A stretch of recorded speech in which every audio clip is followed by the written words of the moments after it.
Akhirnya 3 poin berharga diraih oleh timnas Indonesia. Wow, kata itu kita sematkan untuk penampilan cemerlang timnas Indonesia pada malam hari ini yang mana secara dramatis mengalahkan Bahrain. Wow, ini nggak ada kata yang mesti kita ucapkan selain alhamdulillah guys. Ini terima kasih banyak kepada seluruh pemain timnas Indonesia dan mau tidak mau kita mesti juga mengapresiasi Patrick Kluivert DKK, ya kan? Karena di penampilan kali ini Indonesia sangat solid guys, clean sheet.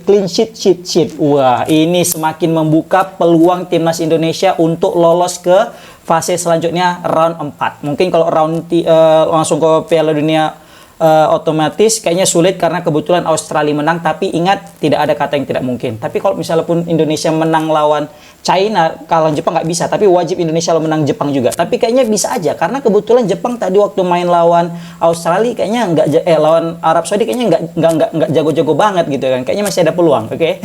Oke, aku bingung mau mulai dari mana, tapi yang jelas asli solid kali semuanya, mulai dari Ole Romeni, Marcelino, Kevin Dix, ya kan? Baru juga trio back kita yang solid, Bang Jai, Rizky Ridho, baru juga Justin Hubner, itu semua menampilkan penampilan terbaik guys. Asli, kita nontonnya itu seakan-akan tadi itu udah final Piala Dunia. Memang saking sengitnya, karena ini pertandingan yang sangat-sangat menentukan. Indonesia bisa berlangkah lebih jauh apa enggak, itu ya pertandingan kali ini.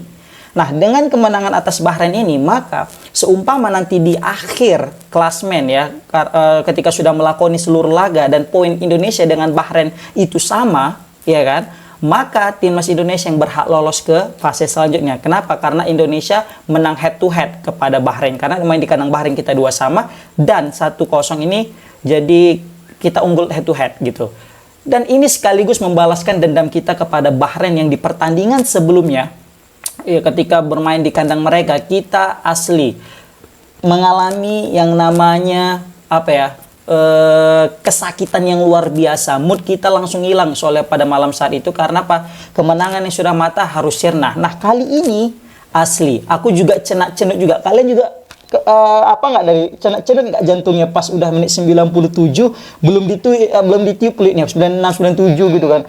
Takut kita ya kan. Soalnya kemarin waktu 90+6 ya kan, tahu-taunya 90+8 plus 9 gol gitu. Nah, jadi kita agak trauma dengan yang udah sebelumnya. Jadi pas nengok kayak gini ya kan, cenak-cenut. Oh, tapi untung aja tadi Rizky Ridho meskipun kakinya pincang-pincang tapi juga masih oke, masih tetap berjuang dan akhirnya Indonesia berhasil menang. Sekaligus ini menjadi jawaban kepada pelatih Bahrain yang kita kesali banget, Dragan Talejik, yang sangat remeh kepada timnas Indonesia. Tahu ketika jumpa pers dia bilang apa? Kalian ini katanya ya kan punya 300 juta penduduk tapi nggak ada bisa kalian main bola. Masa kalian mesti lagi ngambil pemain Belanda? Kan sampai segitunya dia ngomongnya. Tapi lihat apa yang terjadi.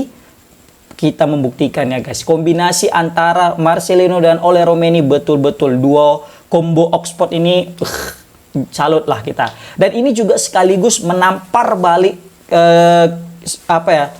pelatih Bahrain tadi itu, Dragan Talejik. Kenapa? Karena dia bilang sesumbar ya dengan songong dan sombongnya, dia bilang, oh aku bakalan buat kalian besok menangis katanya. Nah, dengan kemenangan Indonesia ini malah sebaliknya. Ini kemenangan yang membuat seluruh warga Bahrain menangis, termasuk pemain dan pelatih itu sendiri guys. Ya kan? Karena dengan kekalahan ini perjuangan mereka tergolong cukup berat. Ya walaupun sebenarnya tidak berat-berat amat, karena kalau mereka berhasil mengalahkan Arab Saudi dan berhasil mengalahkan China, maka bisa kemungkinan mereka membuka peluang. Tapi dengan syarat Indonesia wajib menang melawan China. Karena kalau Indonesia udah menang aja lawan China, Bahrain mau dia ngabisi semua pertandingannya, itu kita masih menang. Kenapa? Saat ini poin kita 9. Kalau menang lawan China itu 12. Udah kalah poin lawan Jepang, kita mau berapapun skornya kayaknya aman aja.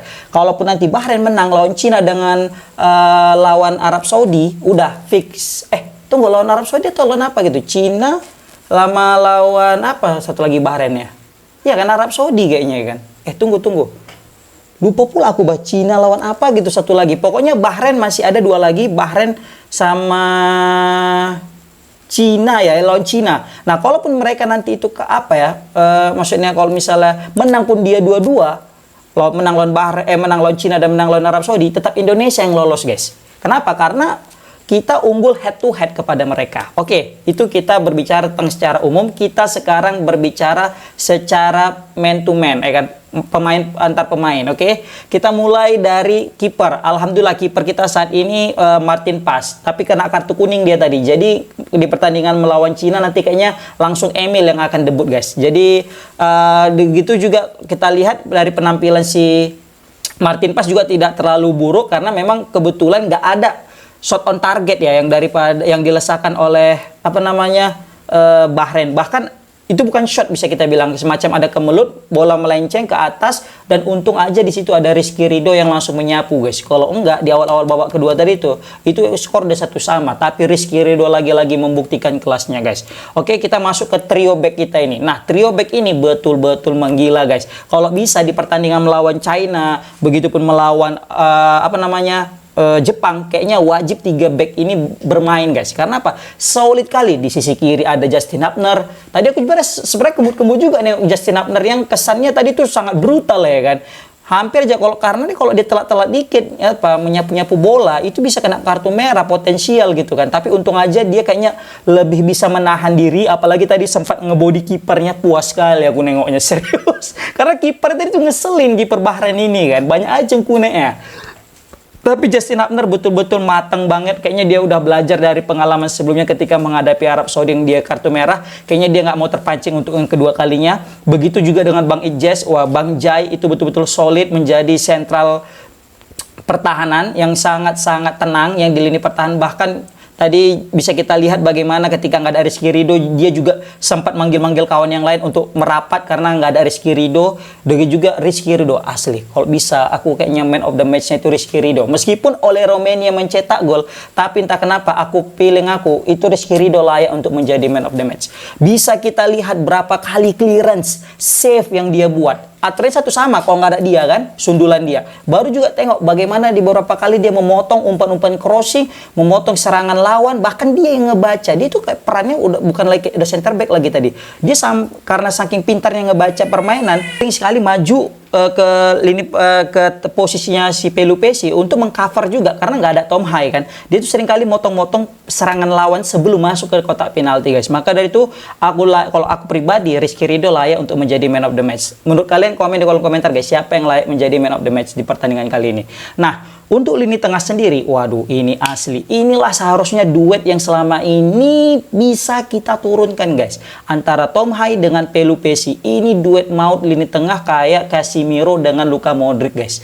Asli. Casemiro dia itu lebih bertahan kayaknya Pelupesi, sedangkan Luka Modric itu kayak Tom Hai-nya, guys. Serius. Umpan-umpan keduanya itu juga akurat banget. Bahkan gol yang tercipta oleh Romeni yang asisnya dari Marcelino itu juga ada second assist atau pengaruh daripada Tom Hai yang melakukan umpan lambung yang cukup akurat yang pas kena di kakinya Marcelino, guys. Dan di sini Pelupesi juga menjaga kedalaman lini pertahanan timnas Indonesia bersama juga lini tengahnya.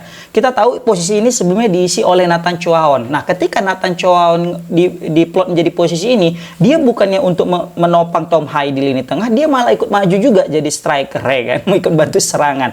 Makanya bisa kita lihat ketika Tom Hai bebas maju ke depan, lini tengah kita nggak kosong karena udah ada Joao Pelupesi yang siap menghalau bola jika ada serangan balik, guys. Nah, ini yang bisa kita lihat betapa berbedanya lini tengah timnas sebelum adanya dia dan sesudah adanya Joao Pelupesi.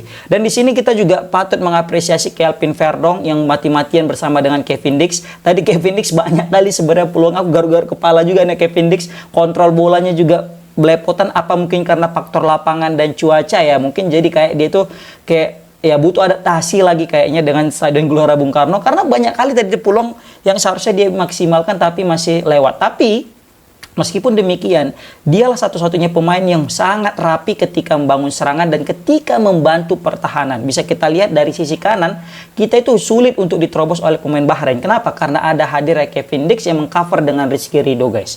Nah, mungkin kalau pemain-pemain lain pasti akan keteteran. Tapi karena Kevin Dix dengan pengalaman yang bermain di Eropa, itu cukup membantu, guys. Terlihat kayaknya pemain Bahrain udah kena mental one ketika udah dihalau sama Kevin Dix. Tapi Kevin Dix tadi kayak antah berantah gitu mainnya kan, kayak macam gak ada pola. Tapi ya kita patut apresiasi walaupun dia sempat kena kartu kuning, tapi dia tetap memberikan yang terbaik bersama dengan Kelvin Verdong. Kalau Kelvin Verdong no comment. Kita lihat betapa ini adalah pemain yang sangat-sangat beruntung kita miliki dengan jiwa pantang menyerahnya, bahkan tadi itu sempat kram juga dia tadi ya kan, tapi alhamdulillah masih baik-baik saja. Nah, kita masuk ke lini depan.